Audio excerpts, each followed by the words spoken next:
Welcome to Talking Technology with NCBI Labs, where we believe that technology is the single greatest enabler for people with sight loss and all disabilities. If you are interested in the latest technology news, products, and innovations, then you've come to the right place.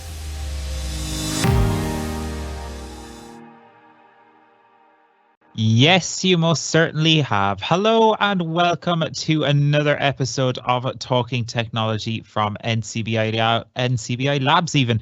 We are at episode number 34 for the 27th of June 2023. The kids from primary schools will be on their summer holidays now. It's getting crazy. We're flying through the year. Absolutely mental. But anyway, hello, welcome in.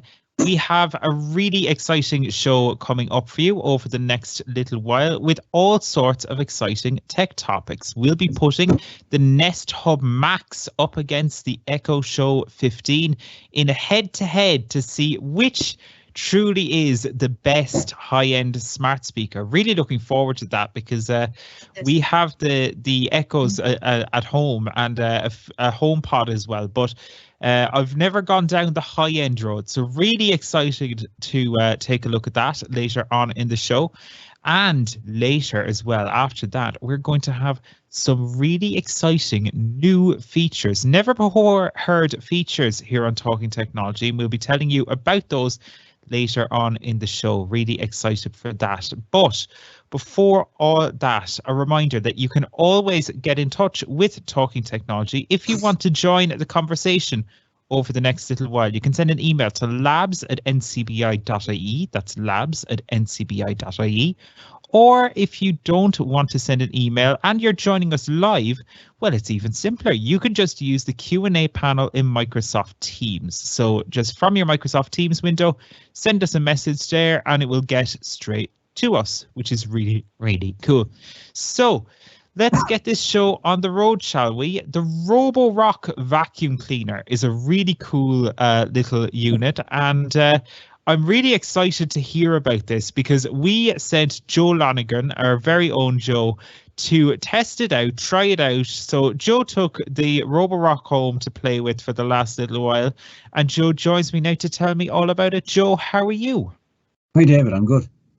Brilliant, Joe. So first of all, Joe, tell us a little bit about this Roborock that you've been trying out. What is it, and do you want to describe it to me first of all? How, what does it feel like, look like? What were your first impressions of it? Well, first of all, it's a product made by Xiaomi, a Chinese manufacturer that make a lot of devices like phones and vacuums and things like that. So this robot Hoover is called a Roborock S6 Max V, and it has a built-in mop as well. But so it's about a size-wise, I suppose it actually says it's 13 inches wide, so about the size of a basketball hoop wide, a circular device, and it's about 4 inches high. So say like a box of those Christmas biscuits or something around that size, you know what I mean? And so it'll fit underneath furniture and stuff when you're moving around. So the idea of it is you connect it to your phone through an app called the Roborock app, and then you can connect it to other things as well, like your smart speakers. When you've connected to the phone, you set it, you can start it cleaning for the first time, and it'll go around your house, and with the LiDAR that's built into the robot vacuum, it will measure out the house and plan and map the area basically. So it'll take depending on the size of your house, it took about I suppose half an hour to 45 minutes to measure out my house. And actually, you're living in a mansion, aren't you, Joe? Yeah, well, done the west wing first, David, then the east wing. No, joking, no. But anyway, look, I suppose we had downstairs, we have a toy room, a sitting room, a kitchen, a dining area, and a hall. So it took a little while to go through all that. And we left all the doors open, of course, you know. And it came back and mapped. It hoovered while it was doing that, like done a vacuum while that was happening, you know. So, and it came back, it created a map automatically. If you're sighted, you could go in and look at the map and divide it into areas and give the rooms a name. But that is the one thing you would have needed sighted help to do some things on it. So the app isn't 100% accessible, but most of the buttons are labeled. And did you find it generally like good? Do you find that it can get in the way sometimes, or is it more kind of, is it good at keeping out of the way and avoiding those obstacles? I mean, you mentioned there that it has obstacle avoidance with LiDAR. Is it good at avoiding obstacles? Because we've a cheap little robot Hoover at home, and bless poor Dusty, that's what we call him, Dusty at home, but he ain't great at the old obstacle avoidance, Joe. Yeah, I suppose I had one of those years ago as well. I think mine was a Roomba version of the early days model. You know, Roomba got a lot better now as well. But yeah, it's very good at avoiding obstacles. This one has AI camera obstacle avoidance in the cameras as well. So it's got cameras as well as LiDAR. So it can recognize objects like for example, it's so intelligent it actually recognize if say for example you had a guide dog and it had an accident because it wasn't well or something on the floor, so there's dog poo or anything, it'll recognize dog poo, it'll avoid it and go around and it won't drag it around the house. You know what I mean? That's a good thing. Yeah, one thing it doesn't really recognize is socks. So I suppose I've had the odd incident where a toddler's sock has gone into it, clogged it a bit. I'd have to lift it up and pull the sock out. Or the other thing is strings, like we'll say, for example, toys with a string coming out of them, it can get wound up, like, for example, laces or something. You know what I mean? Yeah. Won't recognize those.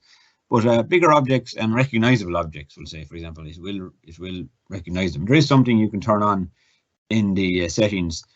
You turn on an AI setting to allow it to recognize these objects and take pictures of these objects. You know, so that's really cool. For data protection, it has to be allowed, if you know what I mean. So yeah, so once you allow that, it works and it avoids those objects. Luckily enough, I didn't have any accidents on the floor to test this, but I'm reliably told it does work.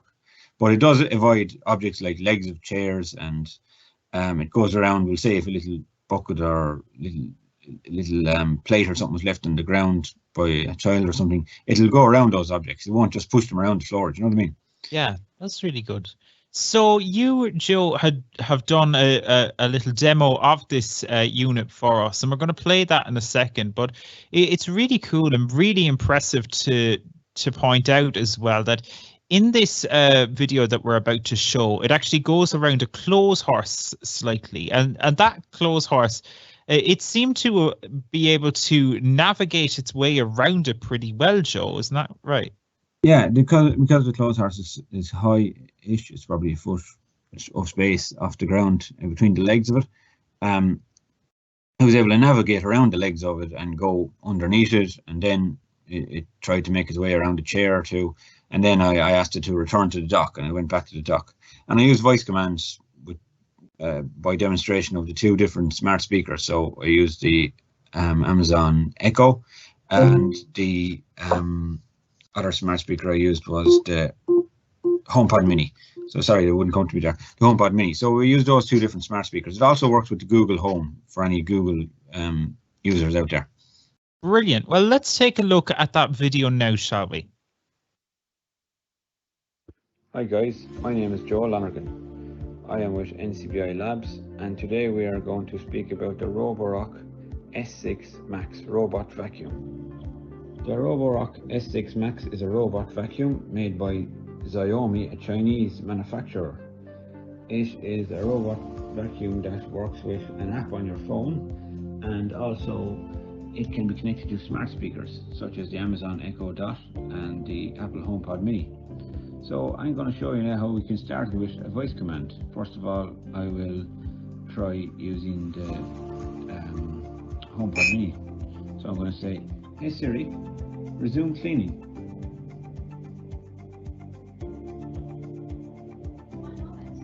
Okay, starting to clean. And you can hear the vacuum is powering up and starting to clean. It gave us a voice command to confirm this.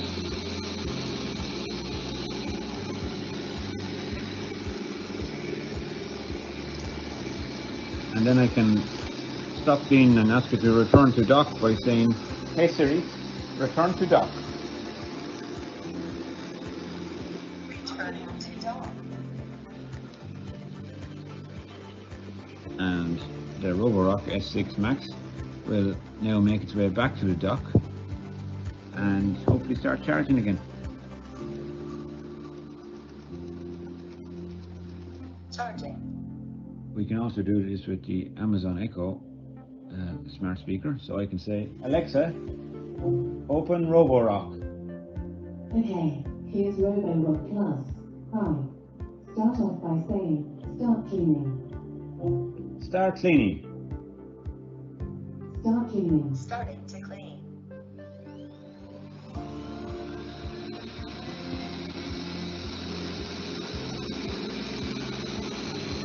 And as you can see, the Roborock S6 is making its way around the floor, and it's cleaning. Brushes are moving around the circle, and the LiDAR is kicking in and trying to avoid objects. I can also find out where it is. If it gets lost or stuck anywhere, I can use a voice command to say something like, "Hey Siri, find me." Hi, I'm over here. And Roborock, it's in turbo mode at the moment, or max clean mode, so it sounds a bit loud, but you might have heard a voice command saying, "Hi, I'm over here," and then we can use I can send it back to the dock again. "Hey Siri, return to dock." Return to dock. And as you can see, it was going under a clothes horse there, so it's able to go under as well as around items.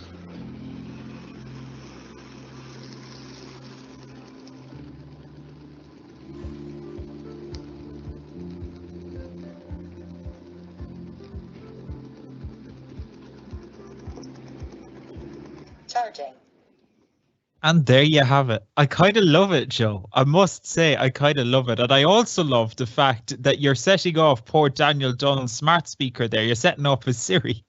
But yeah, that's a really cool little feature there as well, Joe, is that it talks. Yeah, it talks, and it's got a female speaking voice. You can actually change the voices in the app itself. I didn't find that very accessible either, but with a fiddling about it, you can change the voice successfully. I put a Chinese voice on by accident and had trouble changing it back, but it is workable. There is a male voice as well, but I like that female voice, and it's clear. You can turn it up louder as well if you had any issue hearing it. And I really like the feature of, we'll say, as I said, things get stuck in it sometimes, like socks, and it just stops moving around then once it gets clogged. So, or if we'll say it got raised for any reason, maybe it went up on can't think of what it might go up on, but it does get raised if there was an issue. You can say to the smart speaker, "Find me," so, and it will announce where it is. So if you didn't have any usable vision, David, you might be able to find the robot Hoover when it gets lost, so at least you can find the product, a little bit like Find My iPhone kind of, Yeah, and it seems quite responsive too. Yeah, it's very quick to respond, and I think it works better with the HomePod speaker through the Siri shortcuts rather than any other speaker, because I find the skill on the Echo was a bit glitchy, whereas I did find that the skill, it started cleaning very easily and stopped cleaning, but some of the other we'll say commands didn't seem to work consistently, you know what I mean, through the Amazon Echo speaker. But I suppose it is a skill, and the skill can be improved. You could probably report this to Roborock if you like.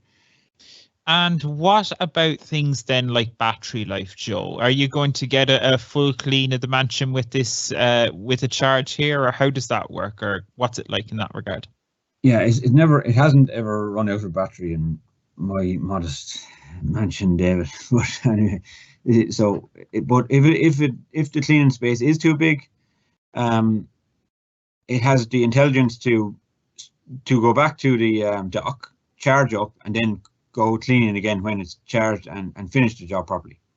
That's really cool. Yeah. You can also set a schedule when you're asleep if you prefer to do the job when you're not in the way, for example. Yeah. So, Joe, I guess, what are your general impressions? I mean, it's not a cheap device, but you found it good. I did. Like, they're not cheap. I suppose they average between €600 and €800, depending on what Amazon deals you can get. At the moment, it's actually sold out, but they do come back into stock regularly. My impressions, I'm really impressed. I suppose I give it about an 8 out of 10. You know, I suppose a dock a mark or two off. Just the app is probably 90% accessible. There's one or two buttons they could improve on. I'll show the app now in a second, just maybe some of the buttons, the way they read out and stuff. Sure. I'll get that ready. Yeah, but anyway, so yeah, I'd probably give it about an 8 out of 10. And what else did I like? I think, look, the mop is good as well. There is a mop attachment you can put on it, and you fill it up with water, 200 mils roughly, and you slide the mop in at the back, and the mop follows the hoover around. Basically, it's underneath, but it follows the space underneath that takes up the dust. So no dust gets in on the mop if you're worried about that. So it's kind of genius, really, if you think about it. Then at the bin, when the bin gets full, you also get an announcement to let you know bin is full, please empty. That will be announced on the device itself, but also you will get a notification on your phone, which is good. So you get notifications on your phone as well to tell you that it's returned to the dock, it's finished cleaning. You get a notification to tell you that you need to clean the sensors because it's having trouble finding the dock. The sensors can get a bit dusty, I think. Yeah, that is the other issue as well. The dock. Find a good place for the dock, because a good permanent place for the dock. Because at the start when I had it first, I suppose, I don't know, sometimes for some reason the dock used to come out of the plug a little bit, or it wasn't fully right anyway, and then I plug it back in, but the vacuum might have trouble finding the dock, so I'd have to carry it over, put it closer to it, and then press return to dock again. Sometimes I even felt like talking to it, David, you know what I mean, telling it, come over here. I thought it was that for a while. So I say, come over here a little bit, go left a bit, but it doesn't listen to me. But anyway, there's also an option on the thing which is kind of cool. You can go into the app and go into remote control, and you can move it left to right if that's your thing. So that's fun to use as well. Class. Yeah, and another feature that people might like, I suppose, for example, you spilled your muesli on the floor on Monday morning, you're in a rush, and or your porridge, whatever, you know, when you're taking it out of the press, you can bring it over, you can carry it over and press spot clean, and it will do 5 square feet clean on that spot, you know, and you can do a couple of spot cleans. And that's really handy too. Yeah, that is really handy. Like, it'll save you mindlessly brushing it up that area, you know what I mean? It can be difficult to find the right spot. At least the vacuum will vacuum up, I suppose, 99% of the dust anyway, so you'll get a good clean out of it. What else did I like? Yeah, there's another. I didn't use this feature. There's a remote feature which you can look through the camera when you're away from home if you want to check in on the dog or something, or just check was everything okay. That has to be allowed, obviously, in the settings part of the Roborock app, just for security reasons, so that, you know, you're not snooping on people or whatever. So that's quite a cool feature as well. I'll open up the app and have a look at some of the buttons, see what they look like. Roborock. I'm going to turn this up a bit. My home. Add device. More settings. Tips from Rocky. Tips from Rocky. Tips from Rocky. It gives you little tips sometimes about little things to do with the Roborock, like maybe change the filter and stuff, or clean the sensors, or make sure your dock is plugged in correctly, and that kind of stuff. More settings. Button. And more settings. Add device. My home. Enter. Roborock S6 Max. And just double tap in there. Roborock. Return. Edit map. Clean settings. So edit map, like, if you would need sighted help, in fairness, to edit the map. You can draw a line on the map. Say for example, you had a dog bowl with water and you didn't want it to be nudged or anything like that. You could draw a line in the corner of the kitchen or the utility room area, so that the Roborock will not go near that area. You know what I mean? So an imaginary line would be a little wall on your map.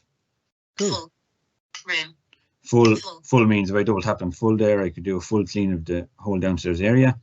You can also do upstairs, by the way, by just lifting it upstairs, and it'll create a second map upstairs. and it won't go downstairs. It has a sensor to stop it going downstairs. So you could do the same clean upstairs, just it won't go back to the dock on its own. When it's finished cleaning, you'll have to carry it back to the dock. That makes sense. Zone. Fully charged. Clean. It tells me it's fully charged. Clean there again. I can just start it off normal clean. Clean. Go back to the settings, see what's in here. Clean. Edit. Cleaning time.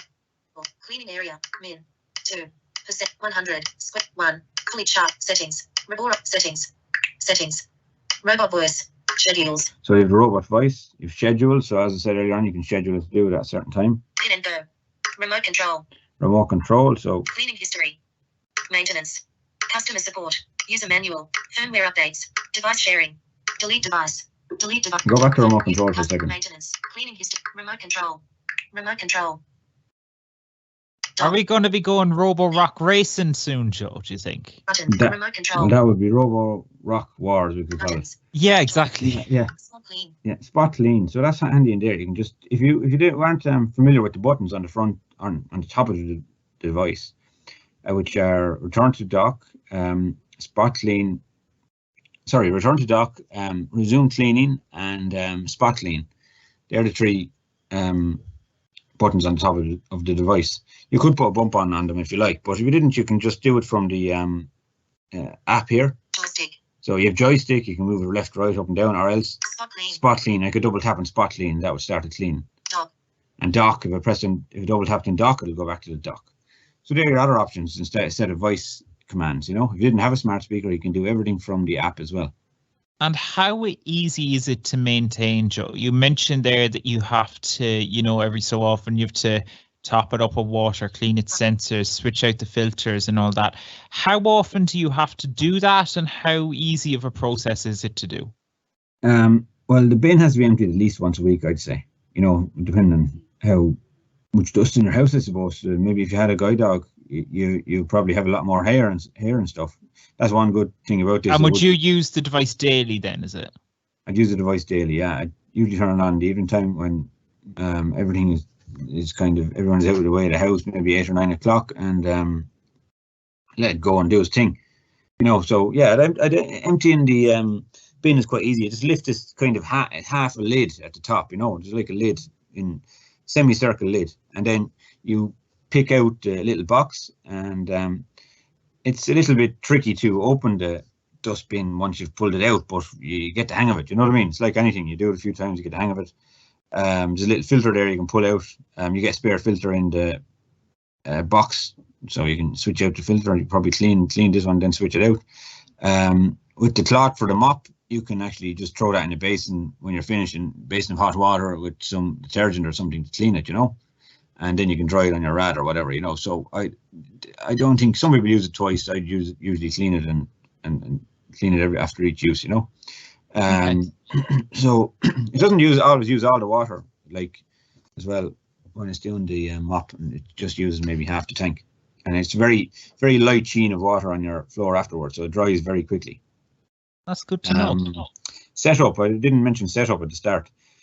Setup was quite easy. It was, if you're used to setting up smart devices like smart speakers or smart lights or anything that's smart, basically, it's a similar setup to all of those. I just had to press 2 buttons together on the it kind of explains it to you after you've registered in the app. Press the home button, press the dock button and the spot clean button or something like that was for 10 seconds. Then it goes into Wi-Fi mode, and then you get a chance to pair it inside the app and connect it to your Wi-Fi. And once it's connected to your Wi-Fi, then it makes a beeping sound and lets you know it's connected through the voice of the actual device itself. And off you go. Bob's your uncle. You can start messing around with the app then, and then you can go into settings and link it to your smart speaker. Like, just there's 3 options. There's Google, Amazon, and Siri shortcuts. So I found the Siri shortcuts to be the best, really, just because I can use it from my phone and from the HomePod Mini, and you can call the shortcuts whatever you want. You know what I mean? Absolutely. So, Joe, your final thoughts on it? A good product. You're clearly very happy. Yeah, I think it's a great product. Obviously a little bit expensive. Well, even for someone living in an apartment on their own, or someone that has a guide dog and wants to keep on top of all that hair that comes off of guide dogs, as you know, I think it's a really good product. Just you have to, I suppose, keep in mind it's good to walk around the house beforehand and make sure things are out of your way. As intelligent as it is, it still gets caught in the odd snag. So yeah, I'd give it an 8, maybe a 9 out of 10, but I think an 8. I'll stick with 8.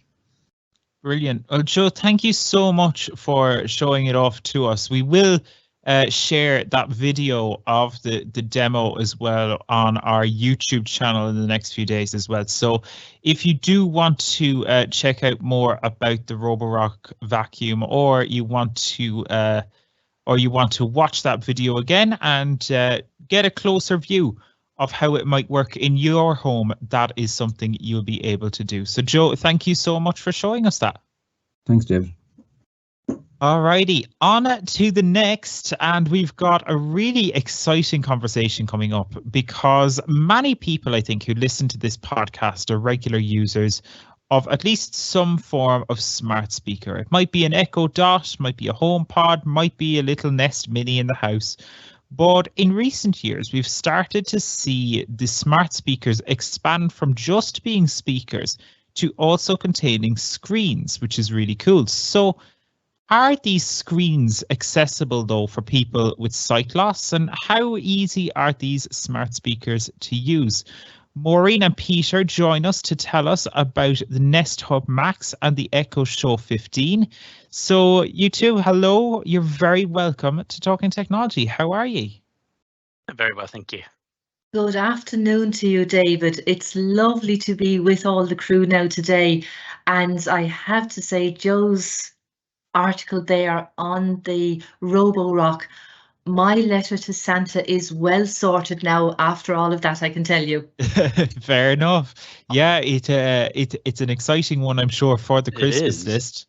It's also, I was really very cool tempted product. when Joe mentioned that you could remote control it. I was very tempted to go, I could play Dodgems with that at home. Well, there you go. I wonder, yeah, it'll be fun to play, at least to give it a go at least once. Yeah, sure. Absolutely. So, folks, let's start with the Echo Show 15 and the Nest Hub Max. Maureen, I'll start with yourself. The Echo Show 15. Firstly, do you want to just describe the product physically? What's it like? A lot of people will be familiar with the regular Echoes that are out there, but what's the difference with the Echo Show 15? Thank you, David. Well, as you've mentioned, the Echo speakers, the Amazon, the Alexa speakers, as we generally call them these days, they developed in the last number of years to include screens, and there's an entire family of Echo Alexa smart speakers that now have screens. So depending on the room that we want to use them in, or the location that we want to place them, there's probably going to be one that suits the size and the area that we want to place it. So the family of the Echo Shows, as they're called, they don't term them screens, they call them shows. The family of the shows start off at 5-inch screen, then you go to an 8-inch screen, then you go to a 10-inch screen, and then you have the one that's here before me now today, the 15-inch screen, which I'm calling the big brother of the family of Echo Shows. And it is an interactive device, so I can speak to it, I can touch it, and it's basically going to respond to whatever my particular command is. The 15-inch screen, it's a HD screen, so the pixel quality, for any of our techie colleagues or techie listeners, the pixel quality, it's 1920 by 1080 pixels. So you're getting full HD quality screen on the 15. Size-wise, it's 16 inches by 10 inches by 1.5 inches depth. And it has a weight to it that took me a little bit by surprise. It's just under 5 pounds, or for anyone that's in the metric, it's about 2.25 kilograms. So, you know, you take it out of the box and you say, oh, okay, a bit heavy here. Yeah. And visually looking at it, it's like a picture frame. It's a black matte frame with an inner white border, and that is what surrounds the 15.6-inch screen. So at first glance, when it's there and it's put on display, to all intents and purposes, I'm looking at what I would consider to be a picture frame. I've got a choice then where and how I want it to be in my particular room. I can either choose to mount it on the wall, or if, say, I'm using it, say, in the kitchen, I can choose to have an optional extra, a tilt stand, which allows me just to rest it on it, and then I can turn it to the particular angle that I want. It can be viewed in either option of either landscape or portrait, but you would expect that 99% would possibly opt for the landscape presentation of it, the widthways across, because Sure. that's a more natural way of looking at it. So can I continue on, David, with kind of what my impressions were, or have you any question you want to ask me at this point? So I guess, first of all, how did you find yourself using it? Did you pop it in the kitchen? Did you, what way did you find yourself using it initially? Okay, well, there's a very good question, because when, if you like, we're kind of jumping a step ahead there now, because taking it out of the box, as with any other Alexa device, it's not just going to work out of the box. So the first thing I needed was an electrical socket, because these devices don't come with rechargeable batteries. So you've got to have it somewhere near a plug. I had to have Wi-Fi, obviously, had to have my Alexa app on either my smartphone, my tablet, the PC or laptop, and also the Amazon user account, all the items that you expect to have when setting up an Amazon smart speaker. The other thing then was what else was in the box apart from this. So I discovered there was an 8-page hello leaflet, which was in English only. And when I went through that, it's really struck home with me that we're encouraged to mount it on a wall, because of the 8 pages, there were certainly 3 full pages devoted to information on how to do the mounting and what would I need and the tools I'd need. And that started off with my spirit level, my electric drill, my hammer. At this stage, I was beginning to think, oh, hello here. And then I went on, I flicked over the pages from that very quickly. And then I got to the option where I could do my tilt stand. Now that also involved a bit of a setup process.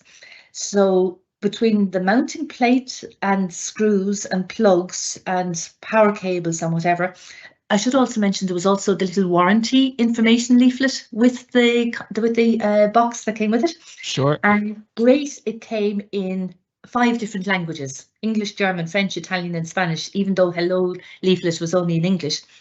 But you talk about small print. I have never come across minuscule print as minuscule as what my warranty information leaflet was. So that, okay, good to know. So that quickly got disposed of in the recycling bin, because that was of no benefit to me. You asked me there about where did I place it, because of the weight of it, because it's the 5 pounds weight, 2¼ kg. I thought, well, I'm not so much sure about the wall, because it would have to be well secured between the spirit level and the drill and the hammer and the wall plugs and that sort of thing. And that was very definitely going to go down the road of needing a second person to do it, because it sounds a bit permanent, doesn't it? It sounds like a bit of a job. A bit of a job, and I have to say, I'm not sure if you're probably familiar with DIY, David. Yes. Yes, I am an absolute master of DIY now, Maureen. I tell that's a lie, but anyway, we'll pretend. I will say to you that I fly the flag for not DIY, but GSI. Now, for anyone that hasn't come across GSI, that's get someone in. Just sort it for me, get it in place, and I'll go off and use it. So anyway, having decided the wall mounting wasn't going to be the option for me, I said I'll go for the tilt stand, and I was going to have it on my kitchen counter. The tilt stand was not a one-person job. And I'm not afraid of a screwdriver now, I can tell you. It's not the first time I'd have got my hands behind something and taken screws out and fitted things and what have you. I found it impossible to do it as a one person because Okay. the echo had to be held. So I'm holding this £5. You can imagine the weight of 5 jars of jam type thing. I'm trying to hold this steady. I'm trying to get my tilt stand in place. I've got screws that have to be secured while keeping one thing balanced over the other. So I did call on a second pair of hands, and then happy days. It's all on its tilt stand and ready to go and ready to be plugged in. So you found it kind of initially, it sounds like it was a slightly overwhelming process with the amount of setup required compared to just, plugging in the bog standard Echo then. Well, that's all. I'm only talking about taking it out of the box. I haven't even turned it on yet. We haven't even gotten to the setup. Okay, this is sounding fun. Right. Yes, fun was what I was having though. There's no doubt about that. This is only taking it out of the box, securing it to its tilt stand so that then I'm ready to get started with the setup. Okay, so setup process. I would have anticipated that the setup process, I would have been able to use a voice assistant. The voice assistant on the show devices is called VoiceView. And VoiceView is very similar to any of us that have used, say, TalkBack on Android devices, or if we've used VoiceOver on Apple devices. So VoiceView is what Amazon call their screen digital assistant, and that. When I turned on the device and asked it to activate my VoiceView, obviously because I hadn't got to the part of being connected to my Wi-Fi, so I didn't have my broadband inputted, there wasn't going to be any VoiceView active. So to me, the setup was very much a visual process because VoiceView didn't kick in until the device was fully set up and the broadband and Wi-Fi connection was fully established. So it's safe to say for someone who has no vision, they're probably going to require assistance at this point. Well, from getting it out of the box and getting it onto a stand and getting it turned on, turning on was easy. It was just press the button. Turning on was that. But then to me, it was a visual setup. Okay. So once I started into it, again, I found it more lengthy than I had anticipated because I had to touch the preferred options on the screen. So I wasn't getting any audio feedback here. So I had to choose my device language. I had to connect to the network, input my Wi-Fi code. I had to input the Amazon account, my email and password. Then got a screen code that required me to go to the Amazon.com website and to complete the registration and setup process there. Then back to the device to confirm the time zone, specify where the device was going to be located. And this is not just kitchen, sitting room, sunroom. This was address details were required. And although it's a large 15-inch screen and there was a keyboard showing, the keyboard buttons were significant size because they were taking up the size of the screen. The letters on the keyboard were small. Okay. And then I went on to the part of what room was going to be kept in, and I had the option to give it a device name, and I got a suggested name that I could use, but I could edit that if I wanted. I had the option for my photo display. At this stage, I was starting to fade because I now came to the part of downloading and installing device updates. Oh, so, there you go. That'll be fun. There you go, David. How long did it take, Maureen? Tell us, how was the pain?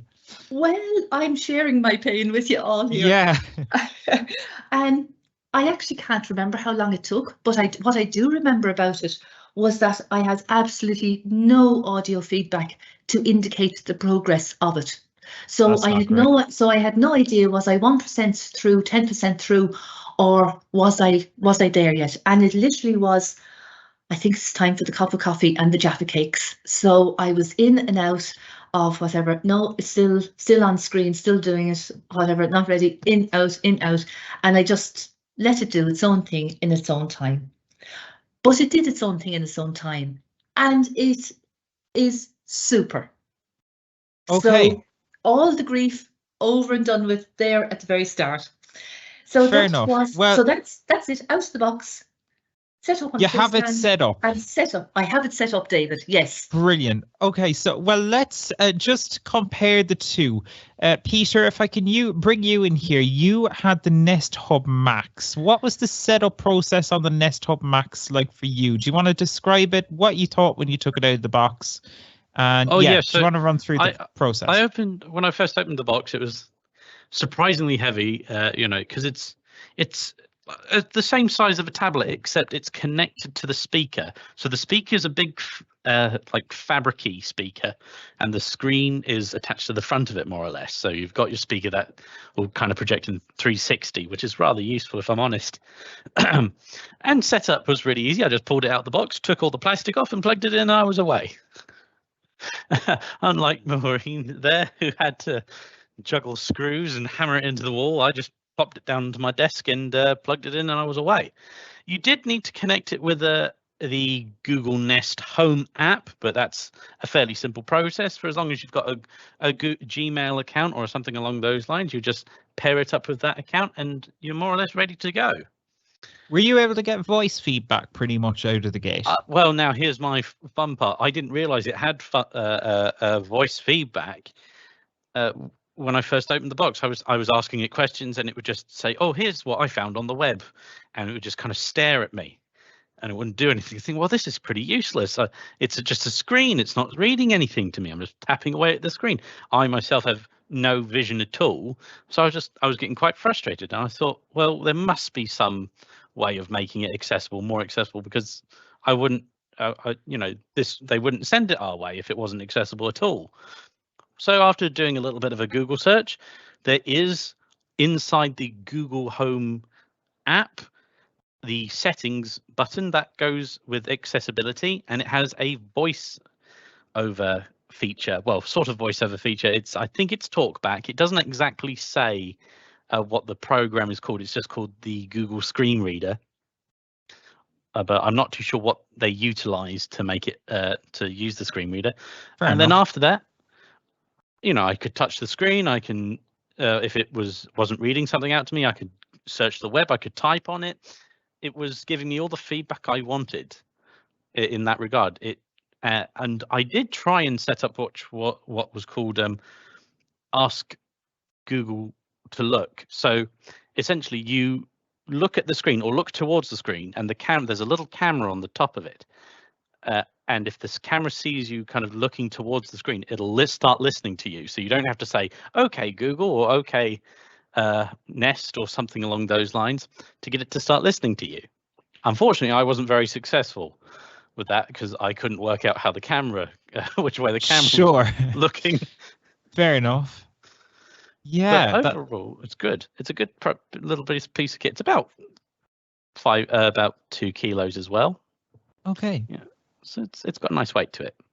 So don't feel like you're going to knock it over. That's good, and that's helpful. And it sounds like it's a bit thicker as well than the Echo Show 15, yes. which Maureen had. And Maureen, Peter's kind of setup was much smoother than yours, but after you got over that kind of painful setup, how did you find it? You said it was great. Yeah, now I'm just going to unmute my microphone so I can use it here, and maybe that you'll be able to hear it. You might let me know, David, if the sound comes through. Absolutely, easy enough. Okay, so it is an Amazon speaker, so I can ask it the usual questions of, Alexa, what day is today?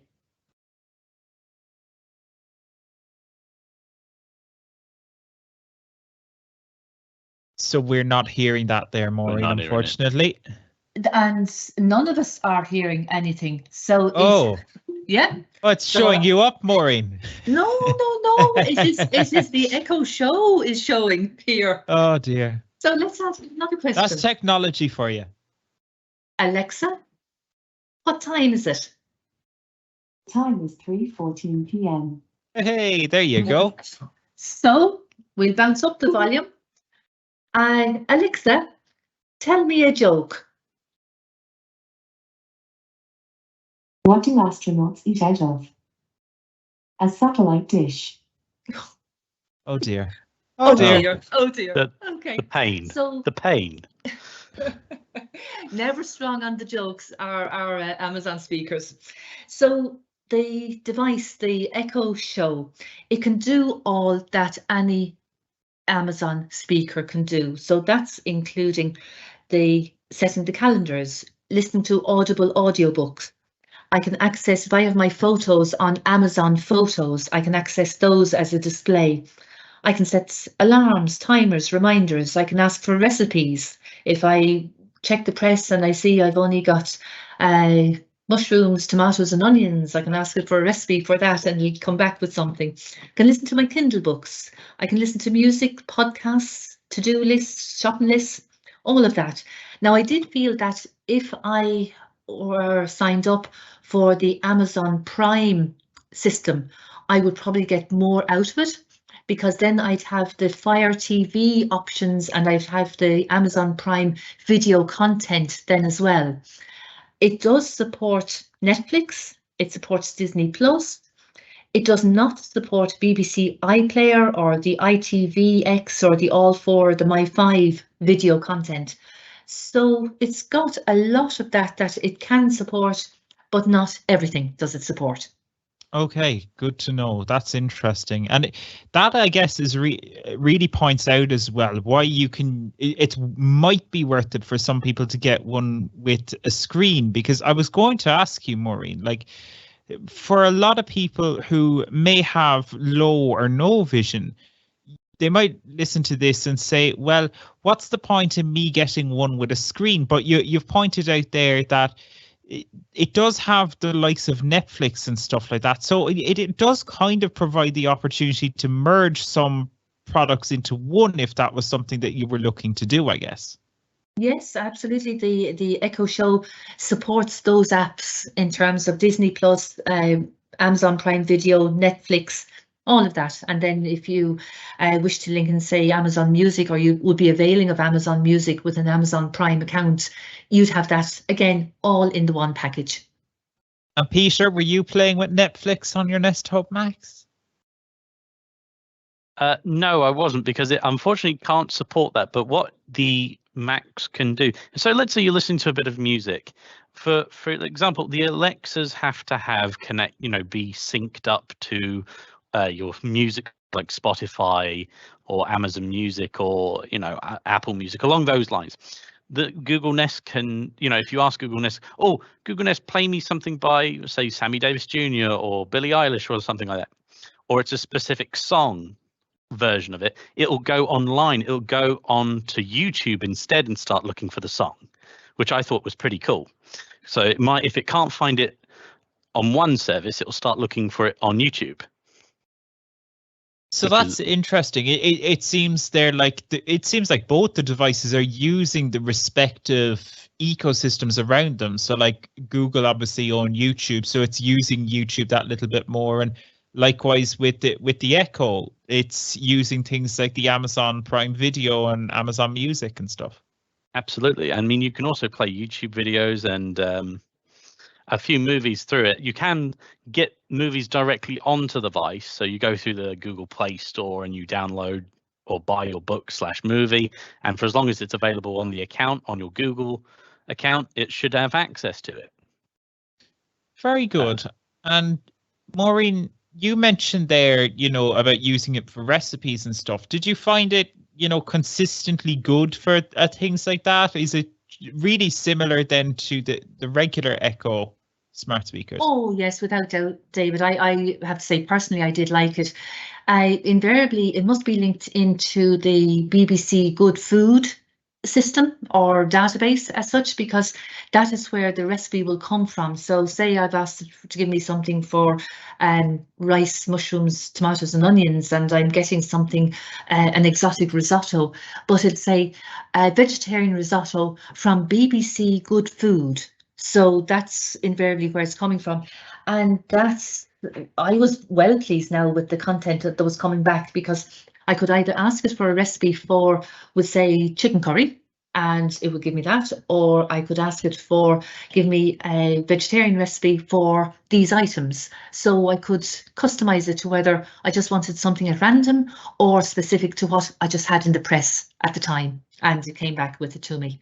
And then, as with any of the Amazon speakers, it will prompt me, do I want it step by step, or do I want the entire detail, or how do I want it read to me? So I could control the information I was getting back at my pace. So it didn't just hit me, you need this, this, this, and this, and this is what you do, and this is how it'll be finished up. And I would have been lost after the first half sentence. I was able to take it at my own pace, which was great. Brilliant. Now, Joe, who's still online with us, is wondering about the Echo Show's show and tell feature, which is a really interesting concept. Are you still there, Joe? Do you want to come in here? So do you want to tell us about show and tell, or ask their way? Show and tell, I know these were touted at one stage that the show and tell feature would work on the Amazon Echo Shows. And not exactly, I don't really remember the command for it. It was something like the A word and tell me what this is or something like that, you know, and the camera would work. Did you did you try that one, Maureen, by any chance, the show and tell feature? No, I didn't use the show and tell at all, because I have to say, by the time I had my recipes done and I set my alarmers, my timers, my reminders, and I was using my voice view and going in and out of the video content and adding an event and things like that, and then exploring the various tactile buttons on the device, I didn't use the show and tell feature. Didn't get to that part. Okay, and Peter, is there a similar feature, do you know, on the Google by any chance? I'm afraid I didn't get a chance to really find out about it. It's a beast that I'm not really used to, so it took me a long time to get used to it. Yeah, I suppose they are generally, they're not new devices, but it's a concept using a screen, and the voice commands is different to just using, I suppose, the basic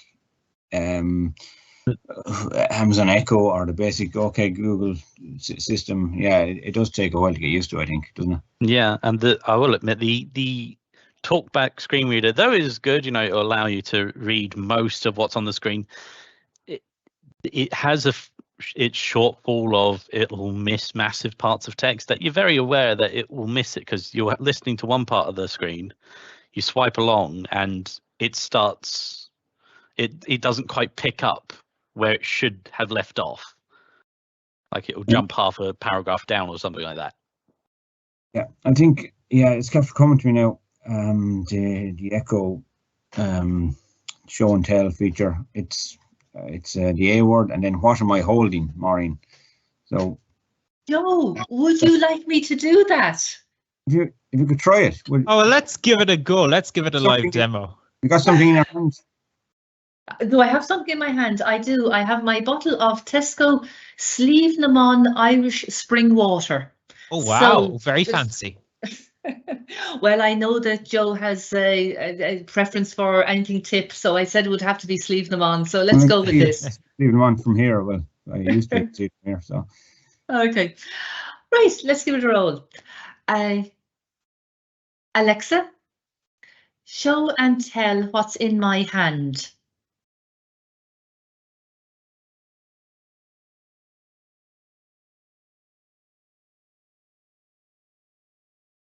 So we're not hearing anything there. No, Maureen. you're not David. You're not David, because there isn't any. There isn't any response. Try what am I holding, Maureen, instead. Alexa, what am I holding? Let's see. Your device may need time to finish updating. Please try again in a few hours. Oh no! You mentioned that setup process. It's still doing it, Maureen. I told you it took a time. Well, look, I love it. At least we've learned the voice command, and we can see that it's going to give it a go. You know what I mean? So that is something. But we'll have to follow up. You know what? We're going to create a short video later, and we'll yes, test. And also there, the fact Daniel gave the prompt there, that the key word, the key phrase is crucial. So even though it's a show and tell feature, using that phrase is not going to get a response from the device. It has to be the wake word, the A word, and the phrase, what am I holding? And if I ask it any other wording around that, not going to get any response. And as in no response. There was nothing. It was only silence. Yeah, it's interesting. That's been an issue with smart speakers for a long time, is getting them to fully understand what you want them to do. I was very impressed, actually, because I was working with a service user recently, and I know it's not a smart speaker exactly, but we were using the Siri smart assistant, and I had set it up so that when they said read the post, it would open their Seeing AI app. And I was very surprised to learn that they had started saying read my post instead of read the post, and it had actually adapted without me having to do any work on it after the fact, which was really impressive, because usually smart speakers and smart assistants, they can be very, very picky about those commands, can't they? Yeah, they can.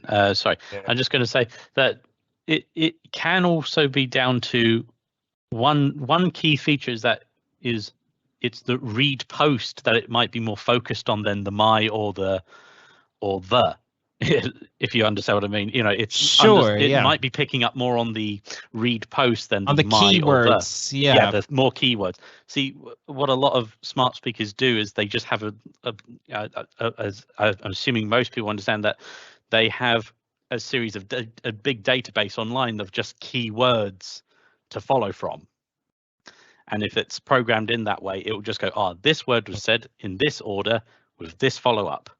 Yeah. That's so what I do this. Next. Yeah, I had a similar issue there a couple of weeks ago, and it's possible to ask your iPhone or your iPad assistant to read to read out what's on the screen.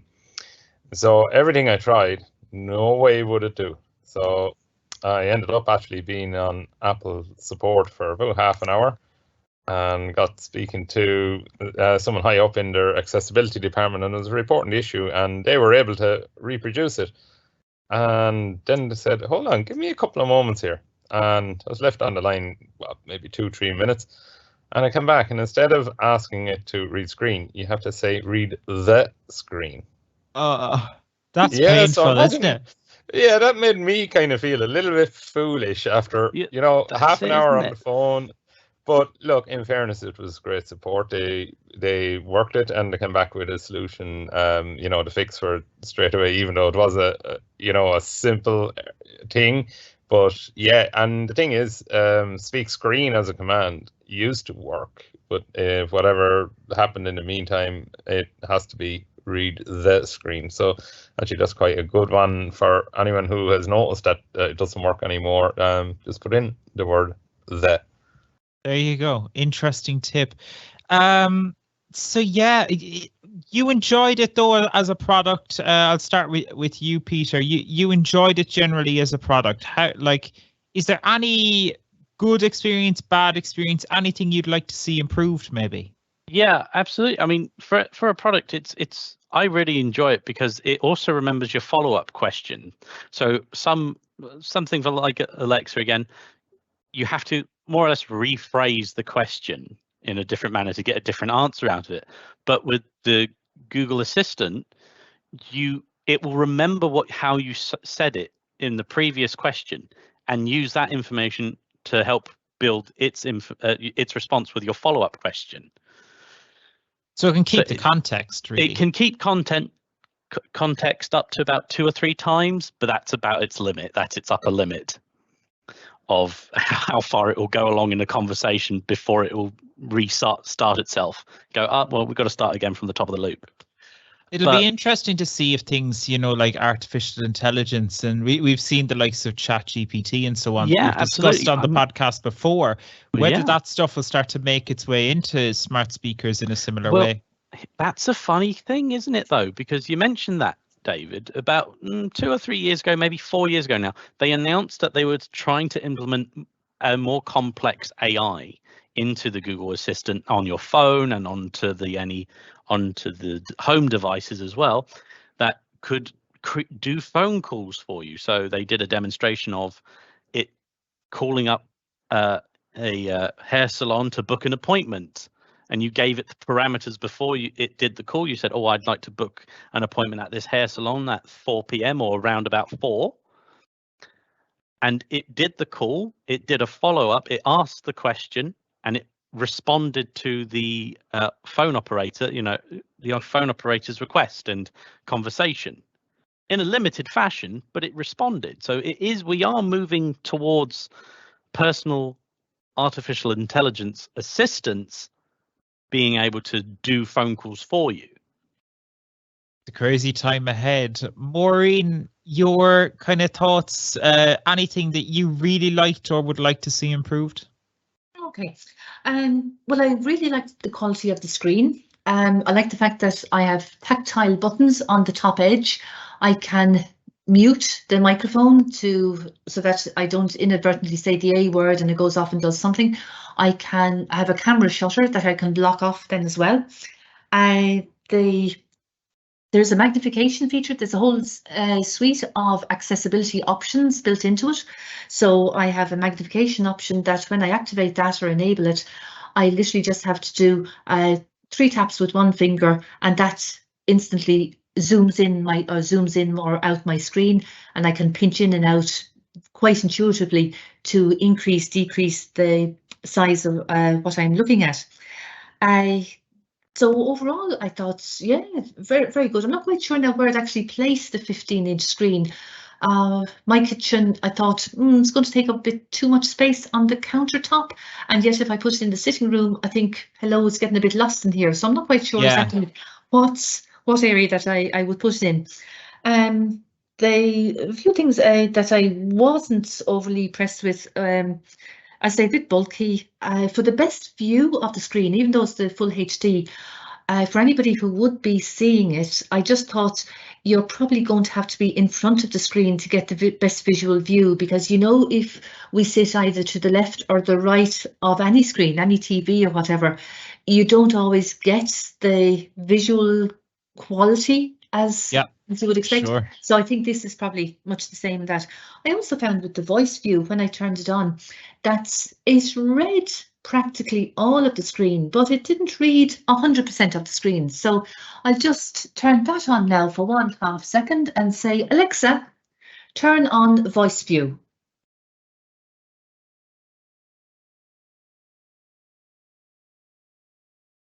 I don't think she got you. You see the way there? That's, again, if you're not hearing it, that's because I'm not hearing it. Let's give it another shot. Alexa, turn on voice view. Voice view ready. Did you all get that? Double tap to activate. Okay. Media volume. That's good. Just turn it down just a little tad there. So there you can see that it did respond, but it didn't respond straight away.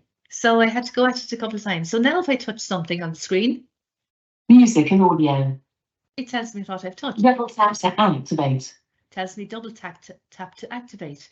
So I want to go to what I think is the area for my shopping list. So I'll tap that. Double tap to activate. Told me double tap to activate, but it didn't tell me what it was. So voice view is really interesting. Yeah, so it's good, but it has a little way to go now. So that we're not deafened with the rest of it, let's turn off voice view. Alexa, turn off voice view. Voice view exiting. Voice view exiting. And there I wonder, Maureen, with the update that's going on, when that gets installed, would it be a little bit more settled and responsive? Interesting question, Daniel. Do you know? I'd love to come back now another day and give you an update on how it's going, but who knows until the update is through. And as it said to us earlier, it's going to take a few hours. We'll, as I say, a chit chat for another day. Yeah, it's a really fascinating one, isn't it? Because we've seen those devices evolve so much, and because I guess they are always evolving, the capabilities, they're changing all the time. Like, we could have this conversation in 6 months' time and it could be a totally different conversation. Oh, without a shadow of doubt, David, it could be they'll probably have a whole heap of extra features built in. They may well have features removed that we loved and are sad to see go. And it could be a horse of a different colour altogether. Absolutely. And Yeah. it is also important to point out as well that you can access the My NCBI skill on the Echo Show 15 as well, can't you, Maureen? Well, the My NCBI skill is enabled for all Alexa devices. Absolutely. And it can now do video as well, which is good to note. So if you do have an Echo Show 15, you can use the My NCBI skill as well.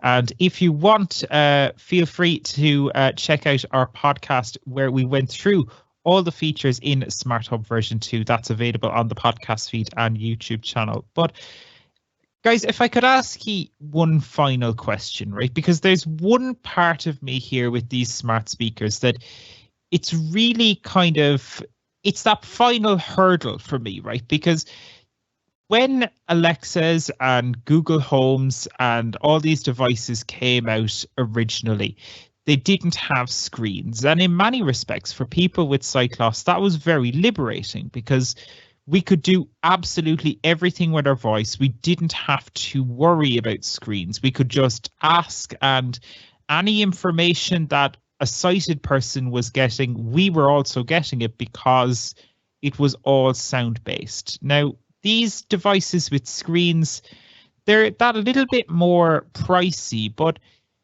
is that worth it for someone who isn't necessarily going to be able to see the screen? Or would they be as well off just getting one that's going to give them all of that content that just might be missing a handful of features? We'll start with yourself, Maureen, if I can. Okay. I suppose anybody that enjoys using a smart speaker, invariably the thought goes to, well, I'm getting so much out of this. What else could I use it for? The electronic shops like, say, Curry's PC World and what have you, they certainly stock these show devices, the Echo Show devices. I'm not sure that they have necessarily the 15-inch in stock as such. That may be a purchase directly from the Amazon website. But there will be a lot to be said for anyone who enjoyed using the traditional Echo Dot or we'll say the speaker without a screen, to maybe pop into a local electronic shop, check out what's there on display, and just kind of picture it in their own sitting room, their own kitchen, their own bedroom, whatever, and say, would I get the benefit from it? There's a lot to be said for just go in, check it out and see what you think about it. Just when you mentioned there about price as well, the latest price for the Echo 15, the Echo Show 15, which currently is only available for purchase online from amazon.co.uk, is £270 sterling. So if you add on something like 15% on top of that, you're adding on roughly about another €40. So you're looking at somewhere about €310, €315 for a 15-inch screen. And those Echoes, certainly more than the Nest products, do seem to go on sale from time to time. So maybe do watch out for a sale. I think actually there's an Amazon summer sale coming up. I think I don't know when that's starting, but it is worth watching out for deals on these things as well. But to go to you, Peter, on that question, you have no vision, as you said. So from your point of view, as someone who isn't going to be able to see the screen component of this, is it worth it for you, do you think? Honestly, personally, for me, not really. It was more of a hassle in some cases than others. Like it was more of a novelty at first. You're like, oh, I can touch the screen and it'll read what's under my finger. But that I can do that with my smartphone. I can do that with my tablet. Sure. And I could do it a lot better because the screen reader was a lot more focused on being a screen reader on my phone and my tablet compared to the Google Nest. Because I was having a bit of a fiddle with it just before we started, in fact, and there were many parts of the screen where I'd go to read and scan across the screen, and it wouldn't track my finger unless I swiped, which really was quite limiting, because I was like, well, I want to get to the bottom of the screen quickly, but there's no quick way of doing that. So it's kind of, it feels a little bit half-baked, you felt? Yeah, a little bit. And because of the screen element, it then doesn't always read out what the options are until you put your finger on the screen. So when I asked, show me a recipe for steak or show me a recipe for curry, it'd bring them up, but then it wouldn't show me what, it wouldn't start reading them out like it would if it didn't have the screen. On Sure. other devices that don't have a screen, it starts reading them out immediately. It would start going through which ones are from what website, where's it all coming from, and everything, and along those lines. But with the screen, it just looks at you. It expects you to know automatically to start touching the screen to start navigating through it. Well, that didn't really come to mind, in fact, when I started using it. Okay.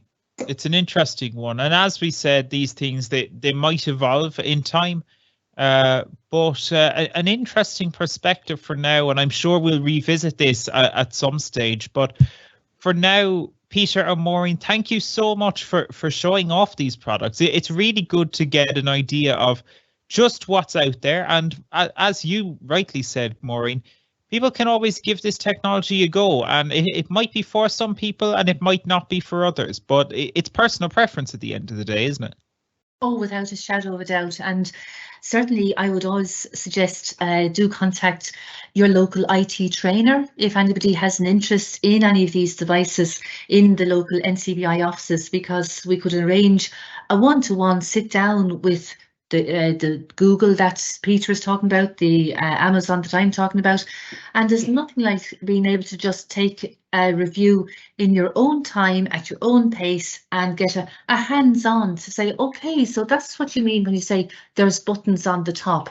Yes, I can feel them, or no, they're not terribly big, are they? And each person Absolutely. can decide for themselves. So apart from popping into, say, a local electronics store that will probably be the commercial outlet for these, do contact your local NCBI IT trainer, and certainly an appointment can be set up and a one-to-one, and sit down and go through it, and all questions can be asked. Absolutely. Peter, Maureen, thank you so much for joining us on Talking Technology. Really do appreciate that. A really valuable conversation. So thank you so much. Thank you, David. Lovely to have been here. So on the next note, just a quick reminder, as Maureen said there, that you can always contact NCBI if you do have any questions about technology or anything like that at all.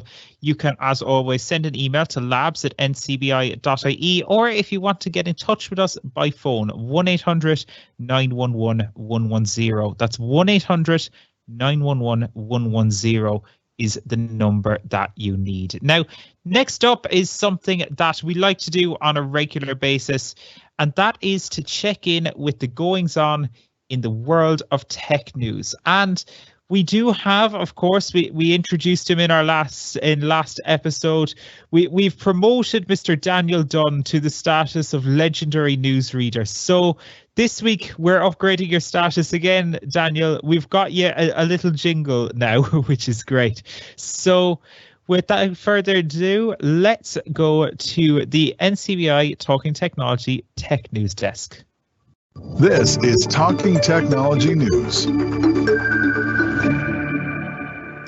Hello, so I'm Daniel with your latest Talking Technology news. So some good news out there. The old Microsoft Soundscape app has received a wee lifeline, but it's only for 2 months. So it's now believed that the app will stop working on the 30th of August instead of the original shutdown date, which was scheduled for the 30th of June, only a mere couple of days away. So for all the Soundscape users out there, you've got 2 more months. I suppose despite the extended life, some areas of the app are beginning to slowly break down. The Soundscape log section now giving an error. So public access is not permitted on on this storage account, the error reads, with a long error code for good measure. So that's a wee little distraction from it, but the app is still working overall. These glitches aren't game breakers, but they are a stark reminder of the impending shutdown and the need for one of the replacement apps to launch on the App Store soon.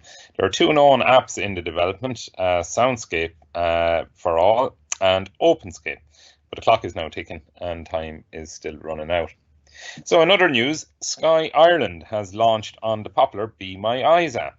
So blind or visually impaired customers will now be able to get support through the Be My Eyes app with their Sky-related issues. In a statement to the NCBI Labs Technology newsletter, David Nason, CX Accessibility Manager at Sky Ireland, said, "Sky have always been a champion of inclusivity, and we always strive to ensure that all of our customer needs are met. We're incredibly proud to be the first telecommunications company in Ireland to integrate the Be My Eyes app into our customer service offering and provide essential assistance to all Sky customers.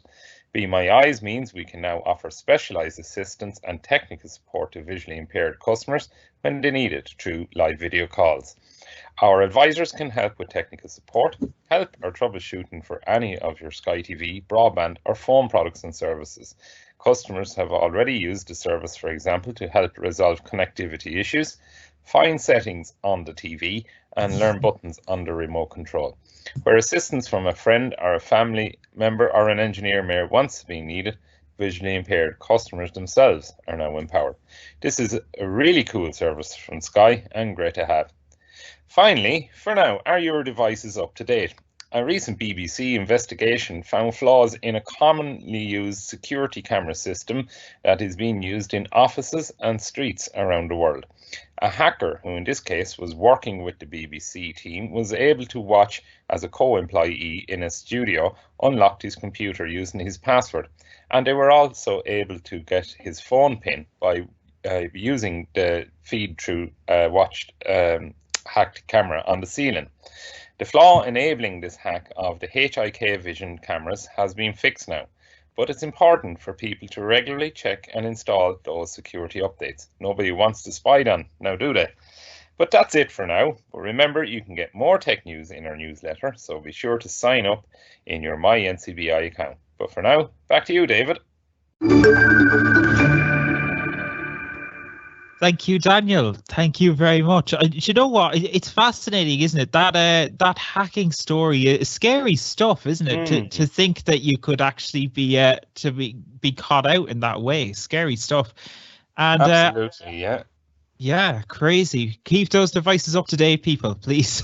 Don't ignore the warnings where we have a software update for you. Absolutely. Particularly on anything, security related, cameras, that kind of thing, Smart door locks. It doesn't bear thinking about, really, does it? No. And Joe, you had actually tried out Be My Eyes and Sky.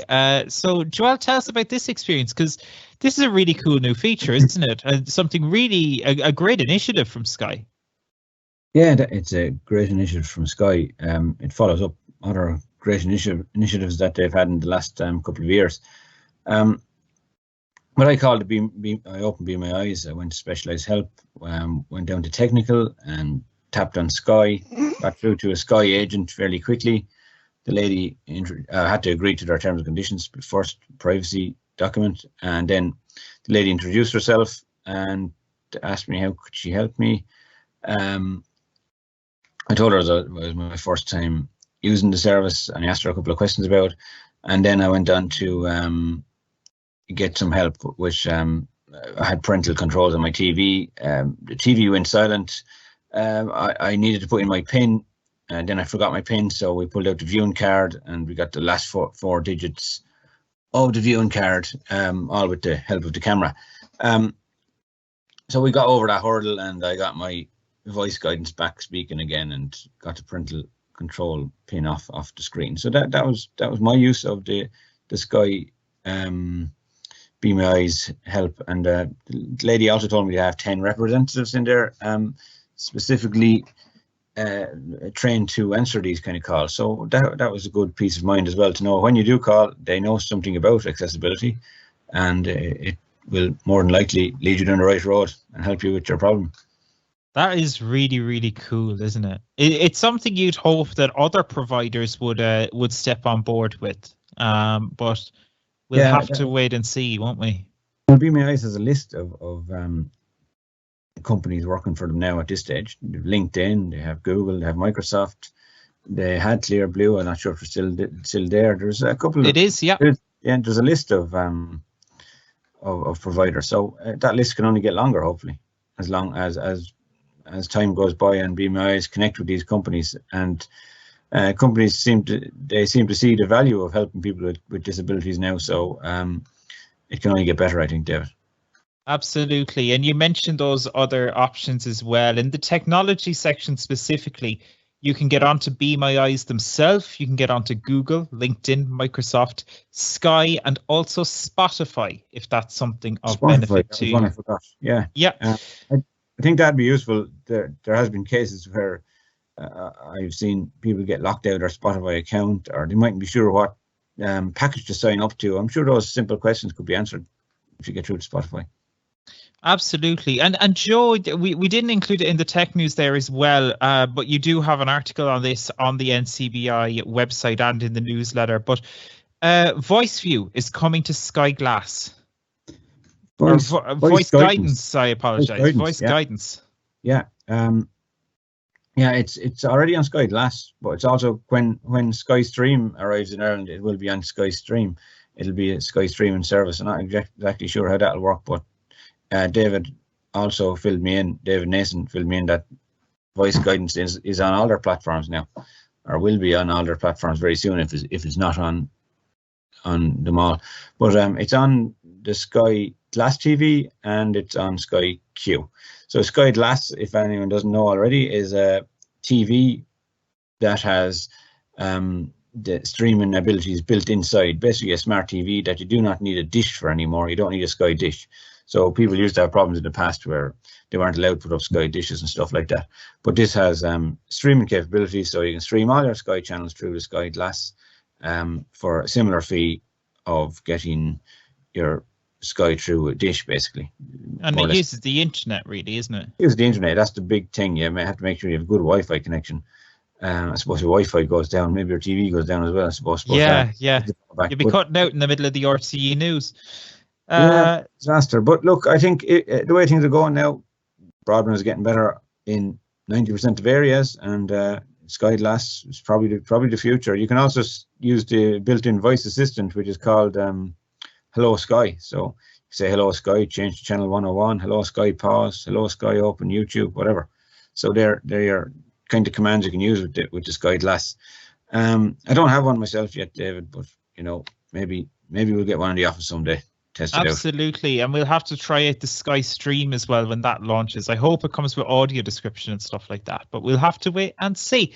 Joe, thank you so much for telling us about that, and Daniel as well for reading the tech news there for us. Much appreciated, and we'll hopefully be doing tech news in all of our future podcasts now. So if you do have tech news for us, do send it in to us. Absolutely, send it to labs@ncbi.ie and just let the team know that it's for the attention of the podcast team, and it will get to us as well. So thank you so much for that. So now something new, something really cool. We're trying to freshen up, and we've got some really cool new features, and one of those is Quick Picks. And JP is standing by to tell us all about some really cool products that are on the market now and might be of benefit to you. So let's go to NCBI Quick Picks. It's time for NCBI Labs Quick Picks. JP, how are you? Excellent. Thanks very much, David. And very welcome to help, I would say, from Sky Ireland, I must say, on the back of the last conversation on tech news, working very closely with Be My Eyes. It's a very welcome introduction for many Sky customers. So credit them for that. Brilliant to see. Absolutely brilliant to see. Yeah, for sure. Yeah, Quick Picks, David. Yeah, great to get this new segment on the show. So the idea being, of course, as you mentioned there, that we'll have maybe one or two items on each episode that we'll be highlighting and talking about their potential uses and benefits. And the two that we're going to highlight this week are Apple AirTags, which I know we've covered before. We're going to talk about a little bit more today, and one or two interesting, I suppose, ways we can use AirTags, including with our pets as one. And then the next item is flick buttons. So starting off with Apple AirTags, and I say it's not the first time that we've talked about them on the show. In terms of what they are, a very popular tracking device developed by Apple, and it's designed to help keep track really of all your belongings. To give you an idea of how to describe them, the physical features of an AirTag: small, about the size and shape of a €2 coin, and it's designed to be attached to items like your keys, wallets, bags, or perhaps a backpack or a purse. Officially, they're not designed to be used on people, but it's not to say that hasn't been tried. As pointed out. My own experience, I have 2 AirTags. I'm using one on my keys, which I have actually needed once or twice before to locate my keys, and also have one on my bicycle. Haven't had to use that yet, and hopefully I won't. Hopefully not. Good to have though when it's when you do need it. It's when you it's irrelevant when you don't need it, but once you do, you're glad you have it. Exactly, yeah. And also when I'm going away, like I know I'll be away the weekend, I might take an AirTag. If there's something in my bag, I might want to, make sure I don't lose my bag. I'll put one in, making sure that you can keep track of that in airports and so forth. The setup is something that we've covered before. Now, David, you've produced an excellent video on this. It's a fairly straightforward process on the iPhone. It's going onto the home screen on your iPhone, removing the battery tab from the AirTag after you purchase it, holding it near your phone straight away to text it.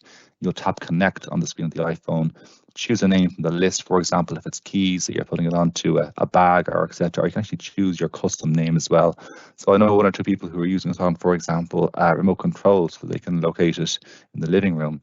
And that could be, identified as remote control or something like that. So it's very or even niche products. Like I use one on my bus pass, which is really handy that I can. I like that. Yeah. And how do you stick it on to the bus pass? So I have a little kind of wallet, little pouch thing, really thin yoke, but it just sits in there nicely, which is great. And that comes in handy, really handy at times, just to make things quick, I love hearing those use cases. Like it's thinking outside the box sometimes. So in terms of how they work, so go ahead, David. You've used it before. I've used it before, but I'm always kind of finding new ways of using it too. Like we recently got the the Apple TV there. It was Joe had recommended the Apple TV. Yeah. Loving the product, but one downside is the remote is actually quite small and you can't use the Find My app to find it yet. They are adding that in September, but in the meantime, my intention is to pick up a cheap little AirTags case, almost like an iPhone case, but the actual remote sits in it, but it can also hold an AirTag, which is pretty cool. They were about €15, so not too bad in the scheme of things. So good ways to use it. And you're saying that for sure that will be coming. That's interesting to the Find My app. Because seriously, that remote is quite small, I've noticed. But if it was available in the Find My app to identify, I think that would be a great feature, because it's so easy to. We've all lost our remote if it's underneath a cushion or if it's underneath the couch or 100%. Something like that. So it's great to have that there. And obviously, can make a sound as well. In terms of how they work, and they make a sound. That's one thing important to highlight. So if you're in close proximity to your AirTag, it'll emit a sound, so it'll help you identify where it is. Worth pointing out that if some listening is not firmly embedded in Apple ecosystem, then there is alternatives, which is tile trackers. So these are very similar to AirTags. They're small Bluetooth-enabled tracking devices made by Tile Incorporated, and very like AirTags, they're designed to attach to or be placed on items like, for example, keys, bags, etc. So you find them if they're misplaced, but they're much more suited for Android users. In terms of pricing, tile trackers individually at about €23. I would say the feedback that I've received, and I suppose having set up both devices, I would say it's more straightforward with an AirTag versus a tile tracker. The reason being is that you will take out the AirTag from the box, and once it's brought in close proximity to your iPhone, straight away connects. The tile tracker, you'll need to download the Tile app on your phone. download and install that, and then you'll have to try to find that tile tracker. So it's a little bit more to it. Pricing. So an AirTag will currently set you back €39 individually, but you can get a pack of 4 for €129. That's subject to obviously change to a degree. And then accessories and holders are sold separately. But speaking of which, I did come across an interesting one today, which is an accessory on Amazon. It's an AirTag reflective dog collar. So the idea being that you put your AirTag in this collar and it will become your pet's GPS tracking collar. So that's really it's cool. a great way. It is really cool. I like this. So it's a great way to find your pet if they have a tendency to run away. And I know I've had some dogs over the years who've done that. So it's a great feature. And these are just over €10 on Amazon. That's excluding the AirTag though. Absolutely. So nice little feature. Yeah. Yeah, you can put it on the dog, yeah. and he just Yeah. you can open the app, and then it's like 2 meters away, 4 meters away, 6, Yeah, 3, 4. exactly. See how far He they're just running. jumps Yeah. around. Yeah, I love it. Yeah, And you also had flick buttons, JP. Flick buttons, yeah. So flick buttons, for anyone who is not familiar, so essentially it's a type of smart button which you can use to control devices and apps in your home. It's small, wireless, coin-shaped. Main benefit is that you can perform different operations with a very simple press of a physical button instead of having to use different apps or voice commands on, for example, an Amazon Echo or Google Nest or an Apple HomePod. Setting up a Flick button involves downloading and installing the Flick app on the phone, and during setup you can trigger the smart button 3 ways. You can do a simple push, a double push, or hold. So in the app you can choose what will happen when the button is activated, and each of these actions is triggered. So for example, turning on the lights might be one, playing music might be another, turning off the TV, and so forth. And then a few other little bits to know on Flick buttons. You can even use them to run a whole smart home routine. So for example, I'll have a smart home routine for going to bed. I'll say good night to my Amazon Echo, and my TV will turn off, my lights will turn off, etc. And you can press, for example, a button on your press your Flick button rather, to trigger that good night routine in that case. They offer quite a decent battery life. I believe it is about 12 months. Battery is replaceable. I've had them longer, and they have longer, really. Yet to die. There you go. Yeah, they last a really long time. Okay. Well, that's really good. Okay. And then in terms of pricing, individual Flick buttons range from around €25-30 each. A pack of 4 will set you back about €170. Actually, currently on sale for €150. But they do offer. I don't actually use Flick buttons, David. You do, but it appears to me they offer a lot of versatility, a lot of convenience around your home for things like lighting, music, and so forth. I was interested to get any kind of use cases from yourself, how you use them day to day. Yeah, absolutely. Yeah. Now, it's worth pointing out as well that with the Flick buttons, you do, for most of the functionality, require a hub. So that's included in those multi-packs, which is why that's a bit more expensive. But you only have to buy that once, which is good to know. But in terms of the Flick button use cases, we've used them for lights in the house. So basically you can set it up to, when the Flick button is pressed, to have Alexa hear something. So you could have her hear, for example, turn on the lights or turn off the lights. So that then allows you to we have lights, or we have buttons just around the house for turning on and off lights and so on. But also our most unique Flick button use case has been quite a random one, but we put one on the extractor fan for the cooker, right? And what we've got that doing is, when you press it once, it does an announcement on all the Alexas in the house that the dinner is ready. So it can announce across the house that the dinner is ready. And then if you press it, if you double press the button, it will set a 30-minute timer on the kitchen Echo, and it'll do it for an hour if you hold the button. That's excellent. So you can set them up, though, like Joe's Roborock earlier. You could set up the Flick button to, have it on the bedside locker. So, once you go to bed, everyone's away from the robot. They're not going to be in the way. You press your button and that starts the cleaning, and there's some just crazy use cases. I've seen some brilliant solutions for it, really. Oh, that's excellent. And if you're using it for lights, the question now for anyone who's interested in purchasing one of these, using it as a light switch, really, as opposed to having to, for example, ask their smart speaker to turn on and off lighting, would you have it like next to your light switch in a room, or where would you place it relative to the light switch? So yes, so we have them usually at light switches, but you can also have multiple ones to control different lights. So for example, we'll put them near the bedside sometimes, so they can stick to, the press at the side of the bed or whatever. So if you're, in bed and you don't want to get up to go to the light switch, which is totally fair enough, you can just press the light on and off. And, what we've done with the one in our bedroom is when you hold it, it will turn the smart light blue and start playing ocean sounds on the Echo. Oh, wow. Which is, it's quite an experience. What a way to wake up. I'm telling you now, it's the way to go. Way to go. You have it sold, David.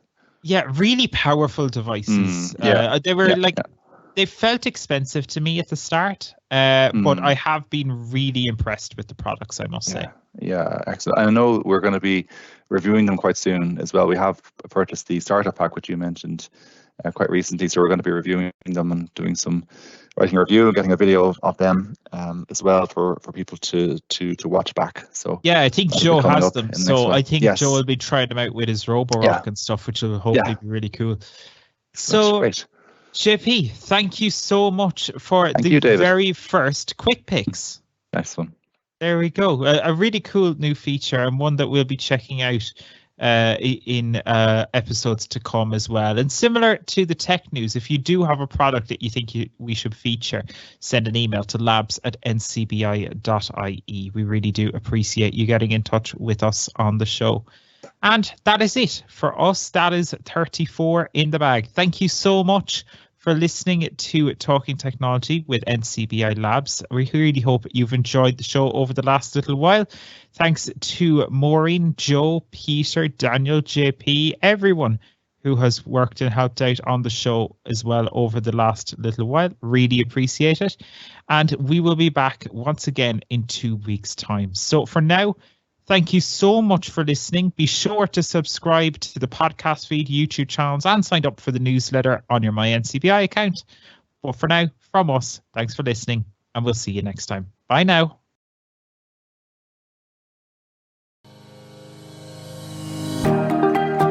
Thanks for listening to the Talking Technology podcast with NCBI Labs.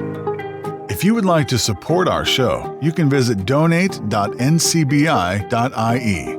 The NCBI Labs Talking Technology podcast is proudly sponsored by IA Labs, the market leader in the provision of digital accessibility services.